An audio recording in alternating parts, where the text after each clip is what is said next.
Hey guys, in this series called Breaking Down a Portrait, we have reached mouths. And as you can see here, I usually start with the line that separates the upper lip from the lower lip. And the reason why I do this is because I don't want a hard line to frame the lips. And also, as you can see here, instead of thinking about it as a mouth, I try and think about it as shapes. So there's this tiny open V in the middle and lines sort of coming out from that. Well, you can see I've sped up the video quite a bit. I think I've sped it up like 300%, so it's 3 times as fast as I did it. So, but this is just to get somewhere and not make this video too boring. So as you can see, I'm sort of mapping out the mouth and sort of figuring out that pout or that kissy mouth, which is the one I'm starting off with here. I will be drawing 5 mouths in this video, 5 different mouths, open and closed, and young and old. And after having done the sketch with the mechanical pencil, I used the black colored pencil from Faber-Castell, Polychromos, and I do this because I want more contrast, and the black in this one is more matte than the graphite. And I'm able to achieve this really dark contrast much easier, which is really helpful. And yes, I'm drawing on tinted paper. This is the gray book. I think it's from, let me just check. Where is it from? What brand? It's from Hanemüller. I think it's a German or Dutch brand. I'm not sure, but yeah, it's not terribly thick paper, but it's really good for graphite, color pencils, ink, pastels, I would say. Probably oil pastels too, I think. And yeah, I'm just building up the shading as I go along, layer by layer. Just always working my way around the drawing, not staying in one place for too long, just trying to figure out what parts are darker than others and thereby figuring out how to shape it the right way. And this is a sketch, so it doesn't have to be perfect. It's all about what sort of technique I'm using. And so I'm just cross-hatching like crazy here, just trying to build some shadow. And in a little while, I'll be taking out the blender. Now, that's what I'm using here. You don't have to use the blender if you don't have one. You can go on with just cross-hatching. That's fine. I will be doing that with some of the other mouths. But in this case, I wanted it because the reference photo shows very soft and moist lips. And I thought that would suit it better with this blending of the shading. So I decided to use that. I don't use the blending tool very much. Well, I do, but I like the roughness that you can get usually with cross-hatching. And because it's a larger area underneath the lips, I'm using a paper towel. You could also use things like like toilet paper or like tissue paper of any kind, really, because it's soft. And yeah, just don't use your fingers. You can, but if you do, just make sure you know that there's always like this amount of oil that's always naturally occurring. So always naturally in the skin. Okay, well, this is white colored pencil, the same brand, Faber-Castell Polychromos, as the black one, and this gives sort of a soft lightening. This is a soft way to put light in your drawing, and because the paper is tinted, you already have most of the middle tone. So, and this allows you to place the light instead of working around the light as you would with, for example, white paper. If you had drawn on white paper, you would sort of work on preserving the white, whereas here you sort of place the white, which can be very helpful with these very distinct highlights in the lips. She's probably wearing some sort of lipstick or gloss, I would imagine. That makes it easier for me to see where the highlights are. And again, it doesn't have to be perfect. It's just to indicate that there's where the highlights are. And again, I'm building with the black and the white. It's like a dance between light and shadow, figuring out how to build the right amount of contrast. And yeah, finding certain spots where there's very dark parts and very light parts, which helps with the contrast. Again, using the black colored pencil to emphasize on the black and support some of the white. I'm also placing some very dark parts very close to the white parts to create this illusion of these tiny, I want to say cracks, crevices, probably in the lips, which are natural but much more visible because of this pout.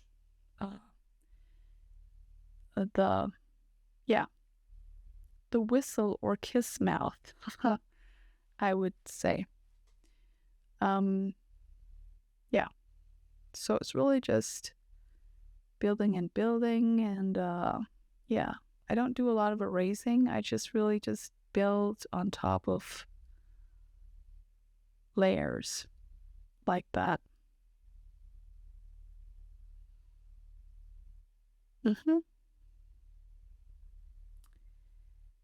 By the way, now that I have you, I want to ask you what you think about my videos. If you think there's something I should do more of, if there's something you think I should do less of. I really want to make better videos for you guys, and I'd really love to do videos that can be helpful to you in your drawing process. So if there's anything that you're struggling with and you'd like me to address and talk about and just give you tips or advice on, or yeah, just if you just want to give me a challenge, that would be amazing too. Just let me know. Because I'd love to know. Also, I want to ask you, what is your take on hate or trolling or whatever we want to call it here on YouTube? I just received my first amount of that. And although I've deleted it because I don't want to be reminded of it because it was pretty harsh. I mean, I know I'm a mediocre artist and all that, but this person was very adamant on telling me how bad I was and how amazing they were themselves, even though they had this account with absolutely no videos or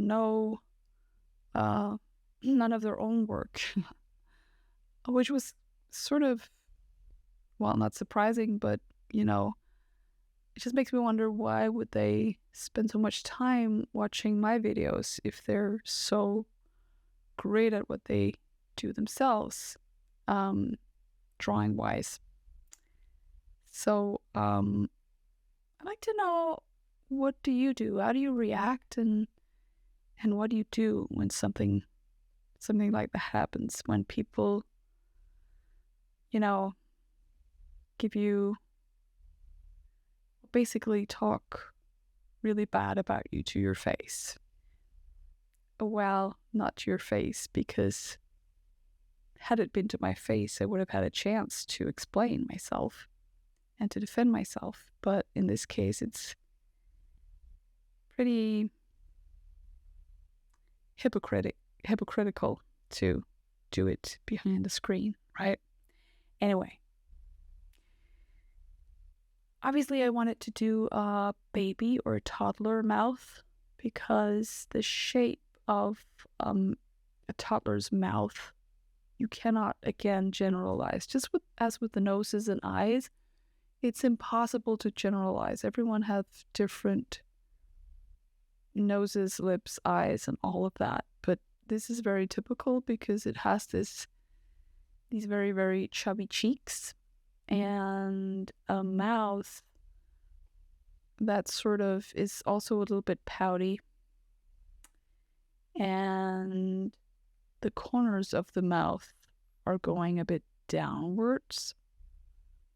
And the lower lip is fatter than the upper lip. So I wanted to do that. And I just made this smaller than the first one. That was only because I wanted to make more room for as many mouths as possible. And in this case, I'm using the blending tool as well because it's a baby's mouth, and so babies' mouths don't have as many cracks and crevices on the surface of the lips as adults do. And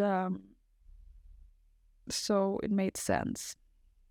And by the way, I'm drawing mouths and lips, but also a bit of the surroundings, just to give the illusion of this is a mouth sitting in a face. It's not just a mouth on paper. Well, it is. Of course it is. Obviously it is, because we're creating an illusion, we want it to be as believable as possible, right? So, baby mouse. Yeah. And a little bit of extra highlight with the Posca, with the white Posca. And I'm using the finger. Oh my god. Bad. Oh, and the 3/4 profile of a baby mouth as well. Just because, I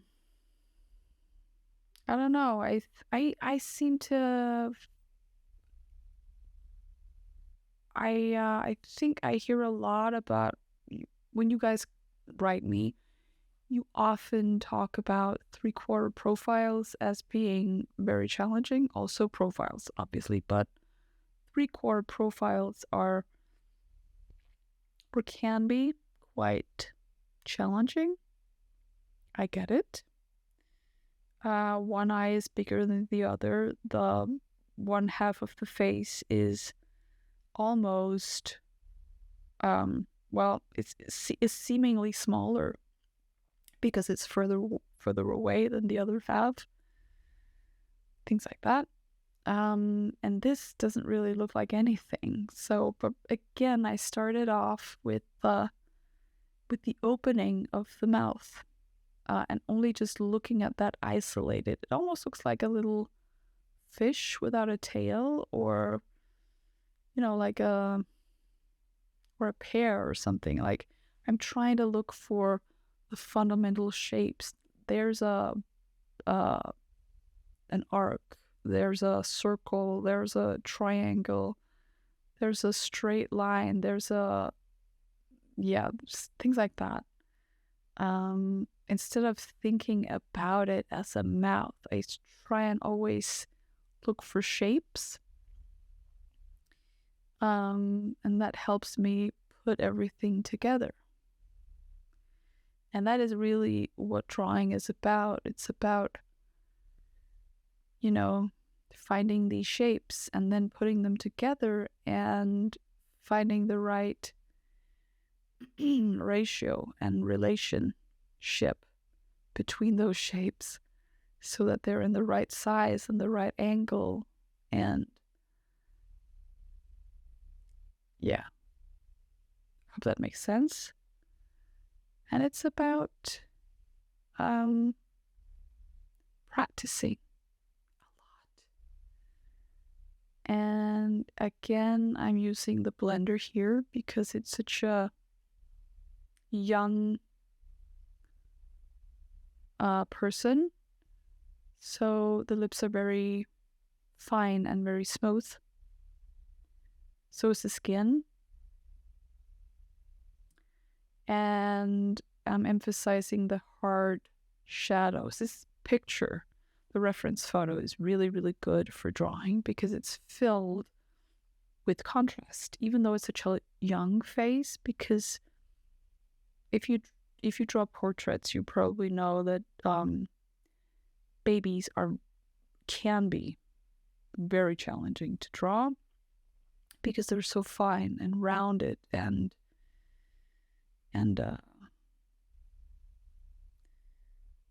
smooth, and so I would say if you want to draw a baby, make sure there's a lot of contrast in the photo if you can. If you have a chance to photograph the baby yourself, it would be really, really a really good idea to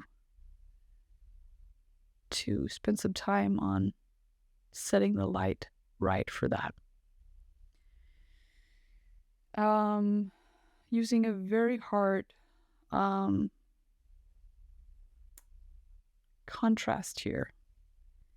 And this is mainly to emphasize so that you can see everything that I'm doing here. And I was a little afraid that because of the gray paper that the light wouldn't catch the highlights. So I sort of overdid it a little bit. But I'm sure you can tell that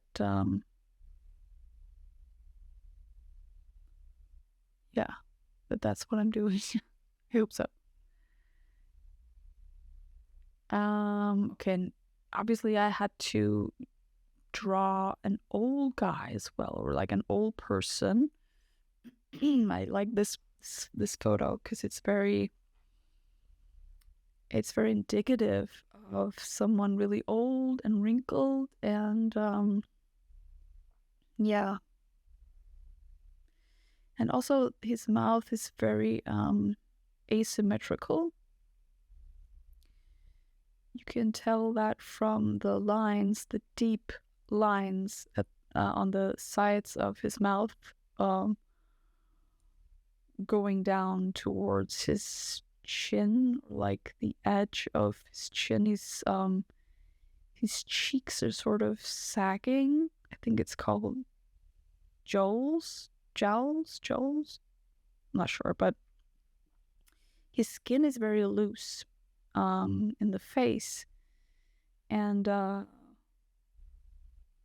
just thought it would be really interesting. And also, I know I've said it before, but old people are really good for if you want to start out drawing portraits, not only are they a lot more interesting to draw when you're starting out, especially when you're starting out, not also just in general, they can be very interesting because they have so much character in their faces, and you can really see like that lived life, right?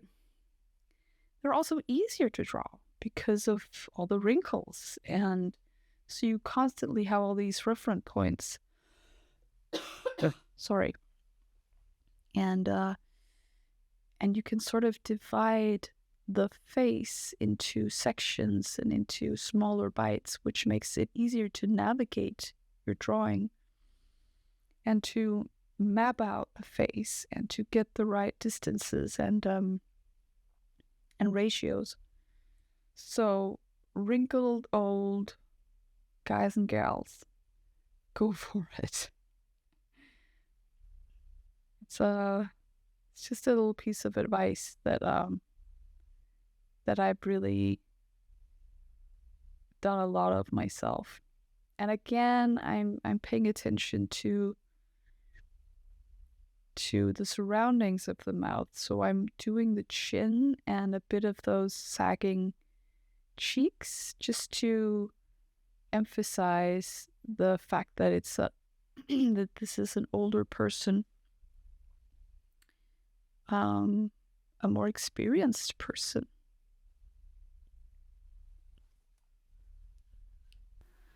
So, anyway, I am also using the white to add some highlights.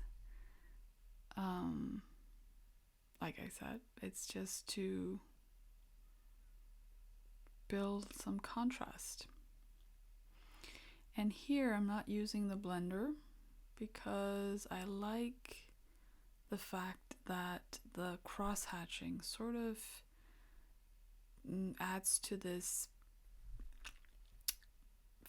adds to the fact that this is old skin and it's imperfect and it's sagging and it's wrinkled and all of that, so it sort of fits with that pretty well.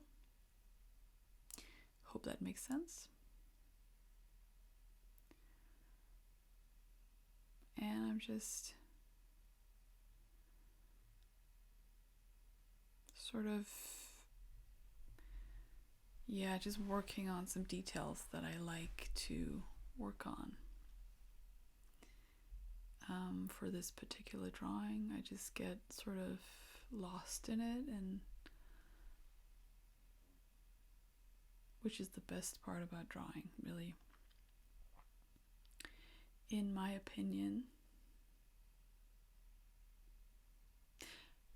By the way, I talked about that person before who trolled me. I don't have a problem being called mediocre. That's not what it was about. I know I'm mediocre. I'm no Rembrandt. I don't pretend to be. But it was the tone and the fact that they were being condescending without reason. I did not like that. And I was just curious, how do you respond to things like that if that has happened to you? Okay, so I'm not going to talk about that moron anymore now. The last mouth. Obviously, I had to do an open mouth, and so I chose one that was a bit tricky. So I'm starting off with the gap between the two front teeth here, because they sort of create this very straight space, and from there I'm just building up teeth and building up lines and those triangles of gum between the teeth. Again, looking for triangles, squares, rounded shapes, instead of thinking of it as a mouth and teeth and lips and all of that. Just picture it as geometrical shapes, really. Um, yeah, and here I could have sort of made helpful lines to guide me, um, to get the right angle, because the mouth is tilted, the face is tilted, it's not super straight. So I could have done that, but here I'm just freestyling a little bit,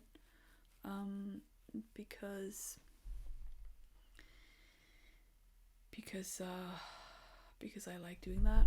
But that's something you could have done. You could do if you're drawing this or something similar. So I'm just again mapping the teeth, going around like that. It's pretty simple. It's just doing it.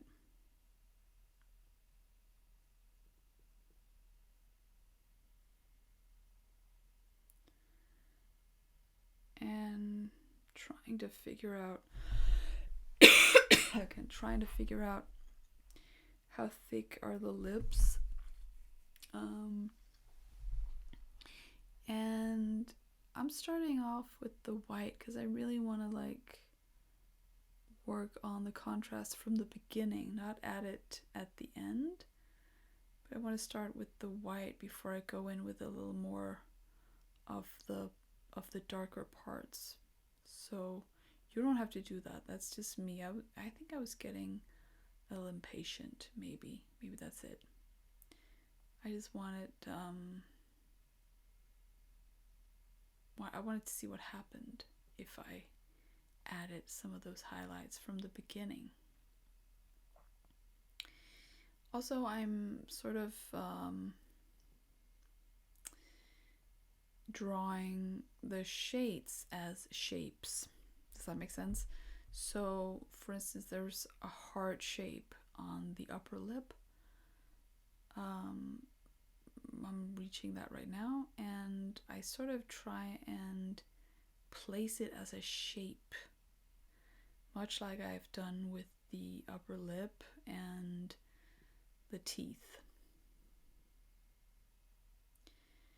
So I try to put everything, or view everything in sections, and build on the contrast within those sections, and then compare them to the section right beside that one, and so on and so on and so on. And that's how you gradually build up contrast, build the drawing, build the illusion that this is a mouth with teeth.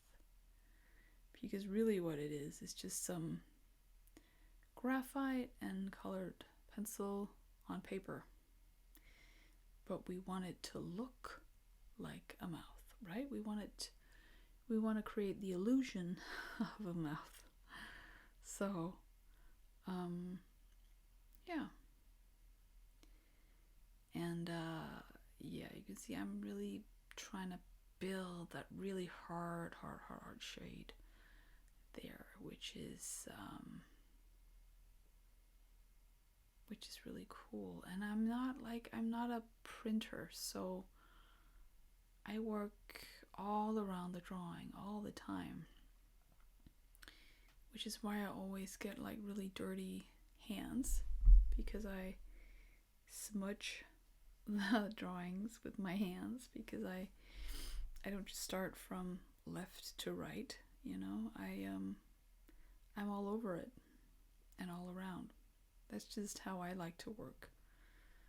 I know some artists do it differently. That's totally fine. This is just my method. And I'm sorry that the light isn't that good. I'm sorry that my hand is stealing some of the light. I don't have fancy professional light. Not yet. Those things cost money, baby, and I don't have that sort of money, that kind of money for that at the moment. So, but this will do, right? And then I'm putting on more white with the white color pencil because I want to really get some more white into it. And the reason for that is because I worked on more dark parts, so I lost contrast from the white, and I wanted to intensify that.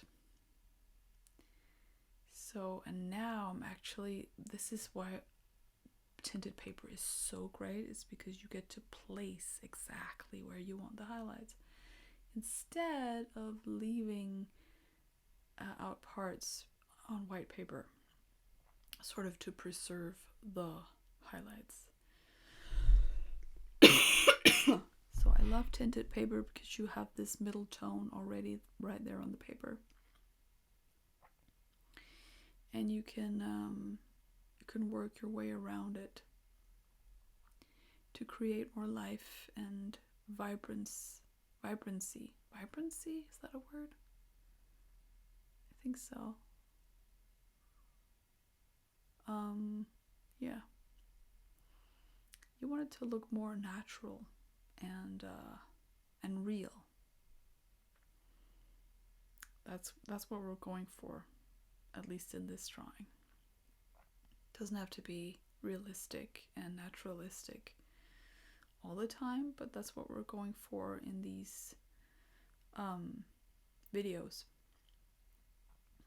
Breaking down a portrait. I'm thinking about doing another video with eyes, actually, because this one with mouths I thought was really fitted well together with the one on noses. And the one I did of an eye is, well, there's just one eye, so I think I want to do one with eyes. More different positions, from profile and a 3/4 profile and so on. And then I'm gonna move on to, I think, hair and ears. Oh, ears. We haven't had ears. Should definitely do an ear video. Hair, skin tone, and a video on cross-hatching. God, I've been promising that for so long. I have to do a video on cross-hatching. But if you have any more ideas on what you want to do, what you want me to do, if there's any, it can't be too weird. If there's anything you would like me to draw, let me know in the comments, or, yeah. Call me, baby, if you have my number. Most of you don't, but you can write me. I love that. Please do. Because I really want to be of service. That's what I want to do. So those topics that I mentioned there were just some of the things that are on my to draw list, to do a drawing video about list. So if you have any other suggestions, please tell me. I'd love to know. And please subscribe to this channel and comment. I love reading your comments, and especially if you have suggestions. That would be amazing. Okay, finishing off this drawing with some additional highlights from the white Posca. You could also use something like white gouache here, or white gel pens if you have that, or just really the white color pencil will do a lot of it as well, go a long way. But the white Posca or gouache just adds those really crisp heart white stuff. And this is the final drawings. I hope you enjoyed them, and I hope that you feel a little bit more confident on drawing your own mouths. Anyway, thanks so much for watching. I'll see you next time. Bye!